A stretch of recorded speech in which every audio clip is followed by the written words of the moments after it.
सो hey everyone, स्वागत है आप सभी का। मेरा नाम है दीपक विश्वकर्मा और आज आप सभी मुझे सुन रहे हैं मेरे इस यूट्यूब चैनल पर, यानी कि डार्क लेजेंड हॉरर स्टोरीज पर। और मुझे पूरी उम्मीद है आप सभी बहुत अच्छे होंगे। तो दोस्तों, सबसे पहले तो मैं आप सभी से माफ़ी मांगना चाहूँगा, क्योंकि मैं जानता हूँ मैंने बीते कुछ दिनों में वीडियोस अपलोड नहीं करी, जिसका यही कारण है कि मैं एक सीरीज़ के ऊपर काम कर रहा हूँ, वेयरवुल्फ वर्सेस वैम्पायर की सीरीज पर, जिसका थंबनेल मैं ऑलरेडी कम्युनिटी टैब में पोस्ट कर चुका हूं। और आप सभी ने काफ़ी कमेंट्स किए हैं कि भाई कब आएगा ये। तो मैं आप सभी को बता दूं, जल्द ही ये सीरीज़ मैं स्टार्ट करूंगा और मुझे पूरी उम्मीद है आप सभी को ये सीरीज़ पसंद आएगी। तो चलिए बात करते हैं आज की इस वीडियो की। आज की इस वीडियो में मैं आप सभी को दो बेहद ही खौफनाक कहानियाँ सुनाने वाला हूँ और मुझे पूरी उम्मीद है आप सभी को आज की ये कहानियां सुनकर मजा आएगा। अगर आप सभी को आज की ये कहानियां सुनकर मजा आए तो वीडियो को लाइक कर देना, चैनल को सब्सक्राइब जरूर से कर देना और साथ ही साथ कमेंट करके बताना कि आपको कहानी और आवाज कैसी लगी। कहते हैं कि दुनिया में कई तरह के इंसान होते हैं। कुछ लोग दिल के बुरे होते हैं, कुछ लोग बहुत बुरे होते हैं और कुछ लोग नॉर्मल से होते हैं, ना अच्छे ना बुरे। और कुछ लोग अच्छे होते हैं और कुछ लोग बहुत अच्छे होते हैं। ये जो बहुत अच्छे लोग होते हैं, इनकी संख्या दुनिया में बहुत ही ज्यादा कम होती है। इनके अंदर एक खास बात होती है, ये हमेशा कभी भी आपको लड़ाई झगड़ा करते हुए नजर नहीं आएंगे। ये काफी शांत स्वभाव के होते हैं। लेकिन कहते हैं ना, हर इंसान की अपनी एक लिमिटेशन होती है। अगर आप इनके साथ कुछ बुरा भी कर देंगे इनकी लिमिट में रहकर, तो ये उन चीजों को मुस्कुराकर इग्नोर कर देंगे। लेकिन अगर आप लिमिटेशन के बाहर जाकर इनके साथ कुछ बुरा करेंगे और ये उस चीज को बर्दाश्त नहीं कर पाए, तब आपके साथ क्या होगा उसके जिम्मेदार आप खुद ही होंगे। उन्हीं लोगों में से था एक राजेश, जो दिल का एक बहुत ही अच्छा इंसान था। उसे हमेशा लोगों की मदद करना बहुत ही ज्यादा पसंद था। उसे कोई भी लड़ते झगड़ते हुए या गुस्सा करते हुए नहीं देखता था, क्योंकि उसका बिहेवियर और नेचर ही ऐसा था। वो कभी भी किसी के साथ लड़ाई झगड़ा नहीं करता था। उसके चेहरे पर हमेशा एक प्यारी सी स्माइल रहती थी। आज की दुनिया में जहां लोगों की सोच बनी हुई है कि इंसान को खुश रहने के लिए बहुत ज्यादा पैसों की जरूरत है, उसी दुनिया में राजेश कम पैसों में भी काफी खुश रहा करता था। वो एक कलाकार था जो इधर उधर शो किया करता था। उसके पास एक कठपुतली थी और उसी कठपुतली का खेल दिखाकर वो इधर उधर से पैसे कमाता था और उसी से उसके घर का गुजारा होता था। इस खेल से वो काफी ज्यादा अच्छे पैसे कमा लेता था। राजेश जितना प्यार अपनी वाइफ से करता था, उतना ही प्यार अपनी कठपुतली से करता था। अब आप में से कई लोग कहेंगे कि भाई राजेश कैसा इंसान था, एक बेजान चीज जितना प्यार वो अपनी बीवी से कैसे कर सकता था। तो मैं आप सभी के लिए बता दूं कि राजेश एक ऐसा इंसान था जो सिर्फ अपनी कठपुतली का खेल दिखाकर अपनी रोजी रोटी चलाता था। और हर इंसान को अपनी रोजी रोटी प्यारी होती है। जिस काम से इंसान की रोजी रोटी चल रही हो, वो उसे प्यार नहीं करेगा तो क्या करेगा। ना ही वो अपनी वाइफ के बगैर जी सकता था और ना ही अपनी रोजी रोटी के बगैर, क्योंकि उसके बगैर तो वो भूखा मर जाता। इसलिए वो दोनों से ही बहुत ही ज्यादा प्यार करता था। एक शाम रात को खाना खाने के बाद वो अपनी कठपुतली के साथ खेल दिखाने की प्रैक्टिस कर रहा था, क्योंकि अगले दिन उसका एक शो था और वो शो बहुत ही ज्यादा बड़ा था। इसलिए राजेश अपना बेस्ट देना चाहता था। तभी अचानक से राजेश की वाइफ ने उसे आवाज लगाई और राजेश की वाइफ ने कहा, अरे सुन रहे हो, मेरा तो दिमाग खराब हो गया है तुम्हारी ऐसी हरकतों से। राजेश ने जवाब दिया, अरे क्या हो गया, क्यों इतना चिल्ला रही हो। जिसके जवाब में राजेश की वाइफ ने कहा, मेरी तबीयत बिल्कुल भी ठीक नहीं है और तुम बेसमेंट में उस कठपुतली के साथ लगे हुए हो। मुझे तो समझ नहीं आता, तुमने मेरे साथ शादी करी है या इस कठपुतली के साथ। मुझसे ज्यादा समय तो तुम इस कठपुतली के साथ बिताते हो। जिसके जवाब में उस राजेश ने कहा, हाँ मैं जानता हूं, लेकिन एक बात बताऊं, अगर मैं इस कठपुतली के साथ समय ना बिताऊं ना, तो तुम और मैं दोनों रोड पर आ जाएंगे। ये इतना बड़ा घर, ये सब इसी कठपुतली की वजह से है। अगर तुम चाहती हो कि मैं तुम्हारे साथ ज्यादा समय बिताऊं तो इस महल को छोड़कर झोपड़ी में जाने का बंदोबस्त कर लो, और अगर तुम ऐसा नहीं चाहती तो मैं जैसा कह रहा हूं वैसा करो। समझी तुम? मेरे काम में टांग मत अड़ाया करो। और उसके बाद राजेश की वाइफ ने कहा, अरे ठीक है, मैं समझ गई, तुम्हें तुम्हारा काम बहुत प्यारा है, ठीक है, मान गई मैं, लेकिन मेरी तबीयत बहुत खराब है, प्लीज डॉक्टर को बुलाओ, मुझे कुछ भी अच्छा नहीं लग रहा है। राजेश ने जब ये बात सुनी तब वो फोन के पास गया और उसने नंबर डायल किया। थोड़ी ही देर बाद एक डॉक्टर ने कॉल उठाया और राजेश ने कहा, हेलो, मैं राजेश बोल रहा हूं, यहां पर मेरा घर है आपके क्लिनिक के पास में ही, प्लीज यहां पर आ जाइए, आप तो मुझे जानते ही होंगे। और उसके बाद उस डॉक्टर ने कहा, अरे आपको कौन नहीं जानता सर, आप इतने बड़े कलाकार हैं, आपकी कठपुतली के शो के तो लाखों दीवाने हैं, और उन्हीं में से एक मैं भी हूं, जितना जल्दी हो सके मैं आपके घर पहुंच रहा हूं। यह कहकर उस डॉक्टर ने फोन को रखा और थोड़ी ही देर बाद वो वहां पर आ गया। उसने राजेश की वाइफ का चेकअप किया और चेकअप करने के बाद वो बाहर आया। राजेश ने उस डॉक्टर से पूछा, तो बताइए क्या हुआ है, सब कुछ ठीक तो है? जिसके जवाब में उस डॉक्टर ने कहा, सबसे पहले तो आप मुंह मीठा कराइए, क्योंकि आपकी वाइफ जो है वो मां बनने वाली है और आप पिता बनने वाले हैं। जब ये बात राजेश ने सुनी तब उसकी जो खुशी थी वो 7वें आसमान पर पहुंच गई। ये खुशखबरी सुनकर राजेश बहुत ही ज्यादा खुश हुआ। खुशी से वो फूले नहीं समा रहा था। उसने गरीबों में जरूरत का सामान और ढेर सारा खाना बंटवाया और साथ ही साथ आस पड़ोस में ढेर सारी मिठाइयां भी बंटवाई। उसकी खुशी की कोई सीमा नहीं थी। साथ ही साथ राजेश की वाइफ भी बहुत ही ज्यादा खुश थी।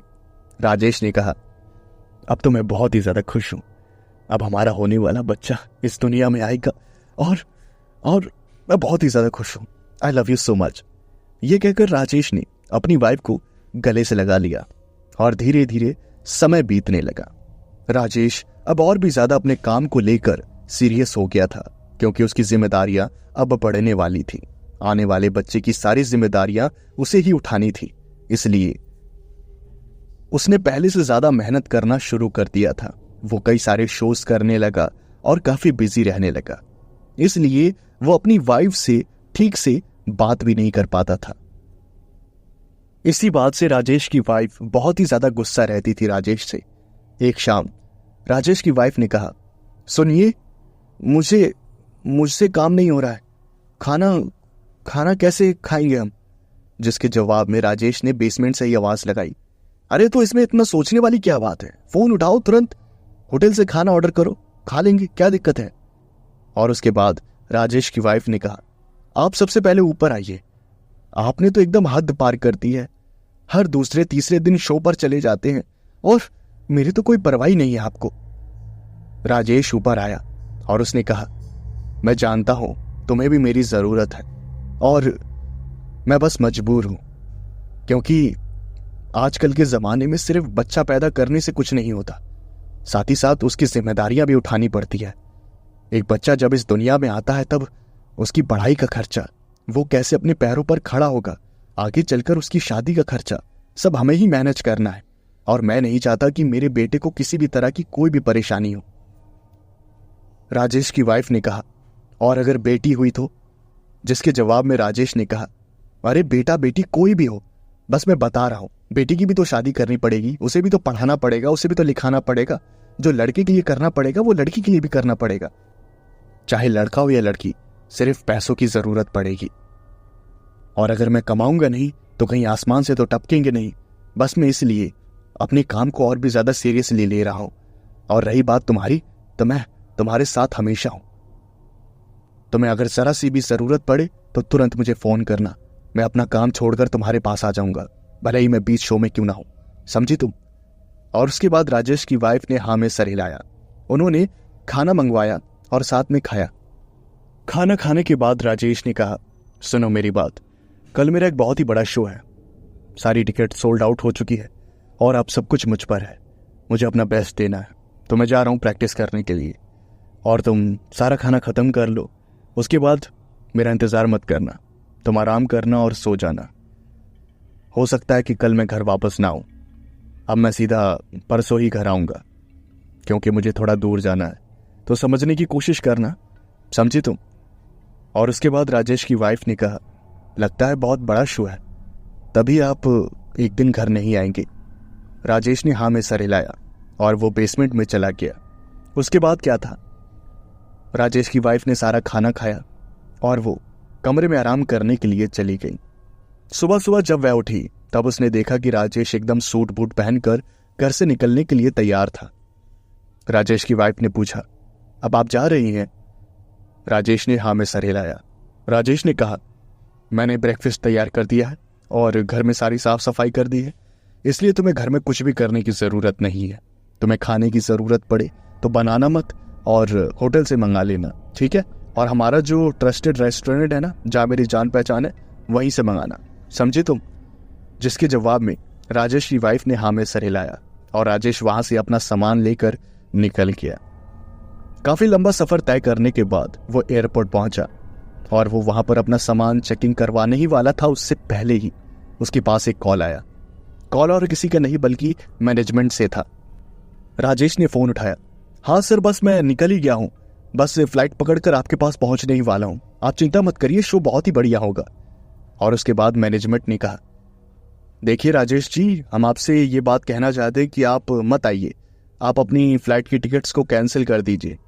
ये बात सुनकर राजेश को एक बहुत बड़ा झटका लगा, क्योंकि उसने काफ़ी बड़ा अमाउंट मैनेजमेंट से ले लिया था और अगर ऐसी बात थी तो उसे पैसा वापस करना पड़ता। इसलिए उसने पूछा, सर आखिर हुआ क्या है? टिकट तो सारी सोल्ड आउट हो चुकी थी ना, और आप चिंता मत करिए, मैं शो एकदम बहुत बढ़िया करूँगा। जिसके जवाब में मैनेजमेंट ने कहा, अरे हमें आपकी कला पर कोई भी शक नहीं है, हम जानते हैं आप बहुत ही ज़्यादा पॉपुलर आर्टिस्ट हैं। आप सबसे पहले तो शांत हो जाइए, आपको चिंता करने की कोई ज़रूरत नहीं है, आप चिंता मत करिए, आपसे कोई भी पैसा वापस नहीं लिया जाएगा, आपकी कोई गलती नहीं है। आप तो इतने ज़्यादा पॉपुलर हैं, आपको इतना ज़्यादा लोग प्यार करते हैं कि आपके नाम से कुछ ही देर में सारी टिकट सोल्ड आउट हो गई। बस प्रॉब्लम हमारे मैनेजमेंट में हो गई है, इसलिए हम आज शो नहीं करवा पाएंगे। आप थोड़ा वेट करिए, हम आपको कॉल करेंगे और बताएंगे, हम एक बार फिर से शो करवाएंगे तो आप वहाँ पर आकर परफॉर्म कर लेना।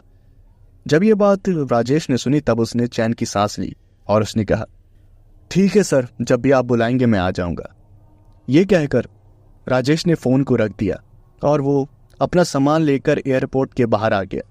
उसने बाहर का नज़ारा देखा तो हर कोई अपने काम पर इधर उधर जा रहा था। उसके बाद वो सोचने लगा कि आखिर उसे क्या करना चाहिए, क्योंकि अब तो उसे कहीं जाना नहीं था। राजेश ने सोचा चलो घर पर चलकर वापस प्रैक्टिस करी जाए, और वो अपना सामान उठाकर मुस्कुराता हुआ घर की तरफ बढ़ ही रहा था। राजेश अपने घर जा ही रहा था, तभी उसने वहां पर एक छोटी सी फैमिली को देखा, जिसमें हस्बैंड वाइफ थे और उनका एक छोटा सा बेटा भी था। वो दोनों हस्बैंड वाइफ आइसक्रीम खा रहे थे और साथ ही साथ मुस्कुराते हुए जा रहे थे। उनका बेटा भी काफी खुश था, उसके हाथ में भी आइसक्रीम थी और वो भी आइसक्रीम को एंजॉय कर रहा था। जब उसने इस प्यारी सी फैमिली को देखा तब उसके दिमाग में आया कि वो फैमिली कितनी प्यारी है और आगे चलकर उसकी भी एक ऐसी फैमिली होगी और वो भी अपनी फैमिली के साथ अपनी लाइफ को ऐसे एंजॉय करेगा। लेकिन तभी उसने याद करने की कोशिश करी कि आखिर बार कब वो अपनी वाइफ के साथ कहीं बाहर घूमने गया था, एक अच्छी सी डेट पर, एक अच्छी सी लोकेशन पर वो कब गया था। तो उसे हैरानी हुई ये बात सोचकर कि वो कई सालों से अपनी वाइफ के साथ कहीं बाहर घूमने के लिए नहीं गया, और ये बात सोचकर उसे काफी अजीब लगा। उसे समझ आया कि वो अपनी जगह सही है। एज अ फादर वो एक काफी अच्छी सोच लेकर चल रहा है, उसे अपने बच्चों की फ्यूचर की काफी परवाह है, इसलिए वो दिन रात सिर्फ अपने काम को सीरियसली ले रहा है। लेकिन कहीं ना कहीं वो एक हस्बैंड भी है और उसे अपनी वाइफ के लिए भी कुछ करना चाहिए। भले ही वो अपने बच्चों के लिए दिन रात काम करे, लेकिन उसे कुछ वक्त अपनी वाइफ को भी देना चाहिए। और यही सारी बातें सोचकर राजेश ने फैसला किया कि वो पूरा दिन अपनी वाइफ के साथ घूमेगा और जितना हो सकेगा एंजॉय करेगा। यही बात सोचकर वो मुस्कुराने लगा और वो अपना सामान उठाकर तुरंत उसने कैब बुक करी। उसने एक फ्लावर शॉप के सामने कैब को रुकवाया और उसके बाद उसने वहां से एक प्यारा सा फूलों का गुलदस्ता लिया जिसे वो अपनी वाइफ को गिफ्ट करना चाहता था। उस प्यारे से फूलों के गुलदस्ते को लेकर वो कैब में बैठा और अपने घर पहुंच गया। उसने अपने फूलों के गुलदस्ते को अपने सीने से लगाया और अपने घर की तरफ देखने लगा। उसने अपने कैब वाले को पैसे दिए और कैब वाला वहां से चला गया। वो एकदम साइलेंटली, ताकि उसकी वाइफ को पता ना चले, वो एकदम घर के पास आया। उसे अपनी वाइफ को एकदम सरप्राइज करना था, इसलिए उसके पास जो कीज होती है घर की, एक्स्ट्रा कीज, उसने उन कीज को निकाला और घर को अनलॉक कर दिया और वो मुस्कुराता हुआ घर में घुस गया। लेकिन तभी उसने देखा कि वहां पर काफी गंदगी फैली हुई है। जब वो वहां से गया था तब वहां पूरे घर में सफाई करके गया था, लेकिन अचानक से घर में गंदगी कैसे फैल गई, ये काफी हैरान करने वाली बात थी उसके लिए। वो चुपचाप बिना कोई आवाज किए हुए फूलों के गुलदस्ते को लेकर कमरे के पास पहुंचा और वो दरवाजा खोलने वाला था, उससे पहले ही उसने कुछ आवाजें सुनी। वो सारी आवाजें बहुत ही ज्यादा भयानक और डरावनी थी। उसने सुना कि अंदर उसकी वाइफ थी और साथ ही साथ कोई आदमी भी था। राजेश की वाइफ ने कहा, एक तो तुम हो मेरी जिंदगी में, तभी मैं जी पा रही हूं, वरना राजेश के साथ तो बस मेरा मर जाने का मन करता है। वो तो एकदम पागल है, दिन रात सिर्फ अपनी उस कठपुतली के पीछे लगा रहता है। समझ नहीं आता कि पता नहीं कैसा आदमी है वो, अपनी बीवी को छोड़कर सिर्फ उस कठपुतली के साथ लगा रहेगा। और तभी एक मर्द की भी आवाज आई, अरे मैं जानता हूं उसको, उसे काम के अलावा किसी चीज की कोई परवाह नहीं है। और एक बात बताऊं, मुझे तो लगता है वो नामर्द भी है, तभी तो तुमसे इतना दूर रह पाता है, वरना तुम्हारी जैसी खूबसूरत औरत के रहते कौन भला अपने आप को कंट्रोल कर पाएगा। ये सारी बातें सुनकर राजेश के पैरों तले जमीन खिसक गई और उसका पूरा चेहरा गुस्से से लाल हो गया। उसके खून की एक एक बूंद एकदम खौलने लगी और उसके सर पर मान लो खून सवार हो गया। राजेश की वाइफ की आवाज आई, अब मैं तुम्हारे बगैर नहीं रह सकती, मुझे उस पागल आदमी के साथ नहीं रहना है। अब तो मेरे पेट में तुम्हारा बच्चा भी है, तुम्हारे प्यार की निशानी भी है। तुम भी जानते हो ना, ये बच्चा जो मेरे पेट में पल रहा है वो राजेश का नहीं बल्कि तुम्हारा है। तो क्यों तुमने खुद से दूर किया हुआ है मुझे? जितना जल्दी हो सके हम कहीं भाग चलते हैं। और उसके बाद उस आदमी की आवाज आई, हाँ मैं जानता हूं, तो मेरे बिना नहीं रह सकती, और ये भी सच है कि मैं भी तुम्हारे बिना नहीं रह सकता, लेकिन हमें दिमाग से भी सोचना चाहिए। तुम्हारा वो पागल पति इतने पैसे कमा रहा है, क्यों ना उसे लूट लिया जाए। मेरे कहने का मतलब है, जब उसके पास बहुत सारे पैसे हो जाएंगे तब तुम अपना डिवोर्स के लिए अप्लाई कर देना कोर्ट में, और बच्चे के नाम पर सारे पैसे उससे ले लेना। कोर्ट को कौन सा पता चलने वाला है कि ये बच्चा राजेश का नहीं मेरा है, और कोर्ट भी तुम्हारे हक में फैसला सुनाएगा। उसके बाद क्या, राजेश की सारी प्रॉपर्टी, उसका सारी कमाई, आधी तुम्हारी और उसकी आधी कमाई भी हमारी जिंदगी भर के लिए काफी है। उसके बाद अपने इस बच्चे को लेकर हम कहीं और अलग दुनिया में चले जाएंगे और वहां पर खुशी खुशी रहेंगे।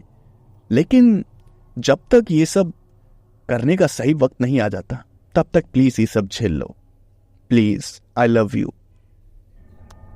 उसके बाद उस कमरे से ऐसी आवाजें आने लगी जिसे सुनकर राजेश का दिल छलनी हो गया। बस उसकी सब्र की सारी सीमाएं टूट गई और उसने एक जोरदार लात दरवाजे पर मारी और दरवाजा टूटकर अलग हो गया।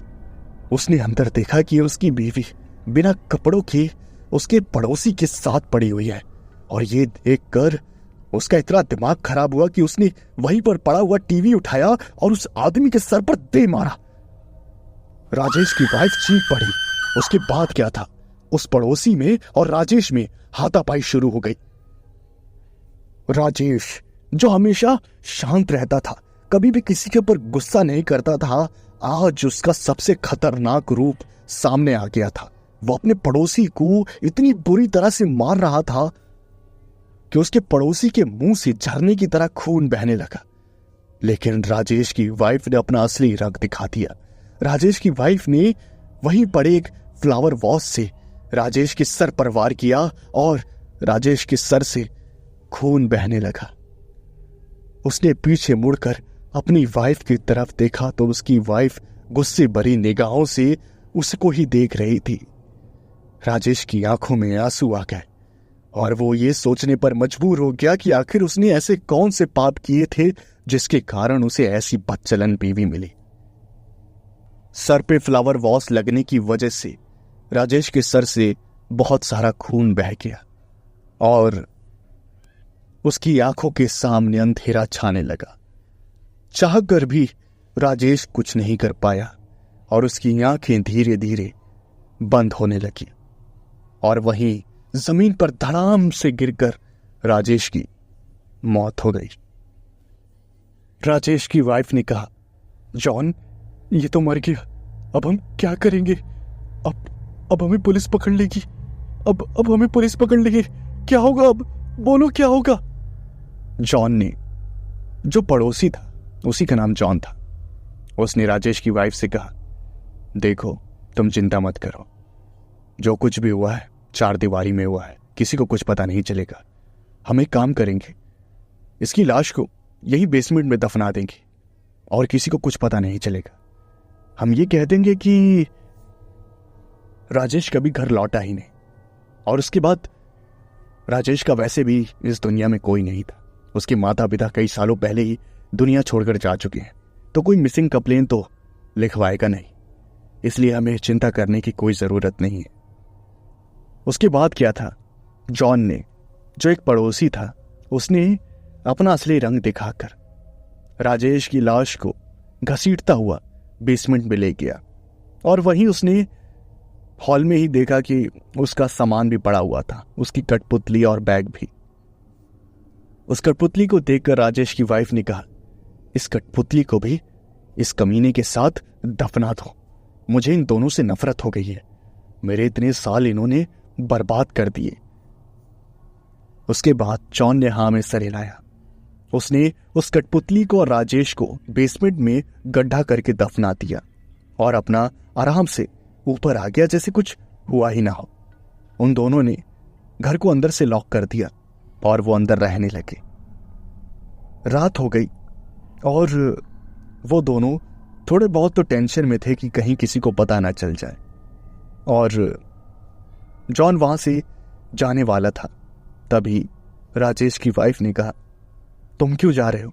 मत जाओ, अब तो राजेश भी हमारे रास्ते से हटी गया है और अब ये घर भी हमारा ही है, तो अब हम यहीं रहेंगे, समझे? तुम कहीं मत जाओ।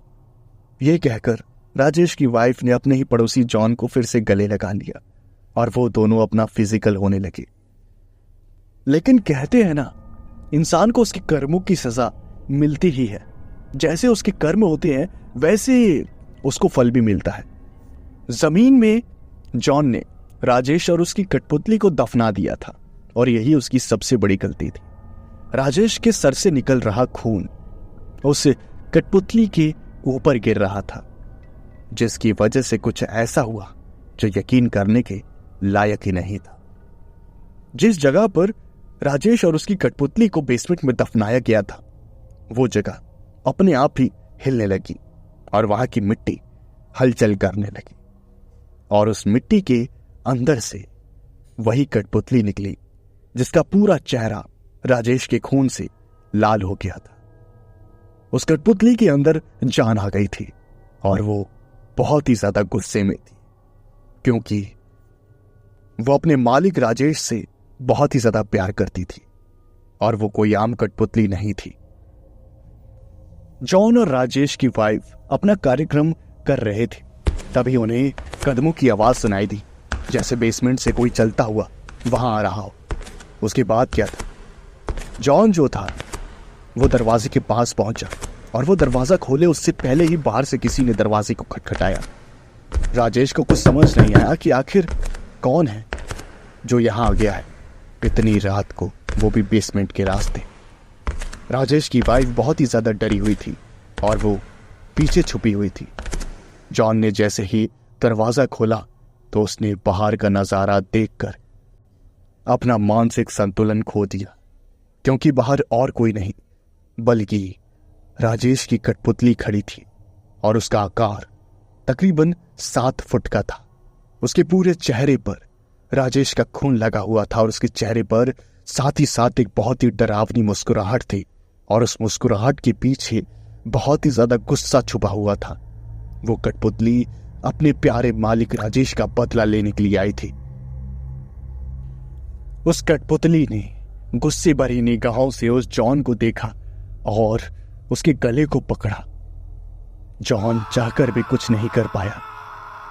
जॉन ने अपनी पूरी ताकत तो लगाई, लेकिन उसकी सारी ताकत उस कठपुतली के सामने बेकार थी, क्योंकि वो कठपुतली कोई आम कठपुतली नहीं थी।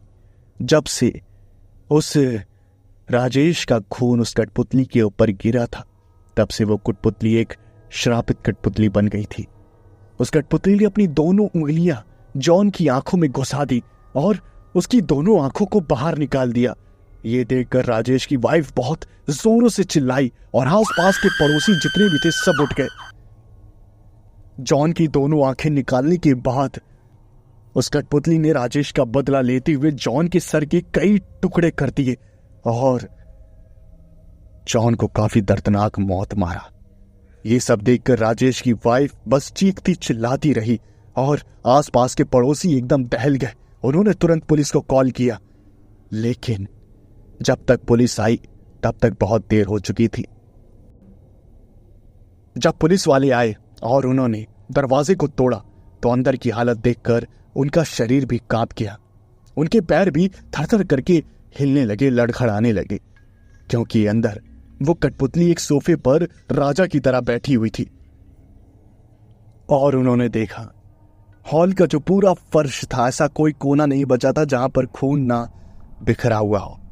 हर जगह सिर्फ खून ही बह रहा था। पूरा फर्श खून से लाल हो चुका था और जमीन पर जॉन की लाश पड़ी हुई थी। उसका पूरा सर तहस नहस हो चुका था, उसकी आंखें बाहर थी और साथ ही साथ उसके बगल में राजेश की वाइफ की भी लाश पड़ी हुई थी। उसके सर के भी कई टुकड़े हो रखे थे और उसके पूरे पेट को फाड़ दिया गया था। पुलिस वालों ने इन्वेस्टिगेशन चालू करी, लेकिन उनके समझ में कुछ भी नहीं आया। कई सारे सवाल उठे जिनका जवाब उनके पास नहीं था। इसलिए काफी दिमाग लगाने के बाद जब उनसे केस सॉल्व नहीं हुआ तब केस को क्लोज कर दिया गया। लेकिन कहते हैं कि आज भी वो कठपुतली अपने मालिक राजेश के अगले जन्म का इंतजार कर रही है।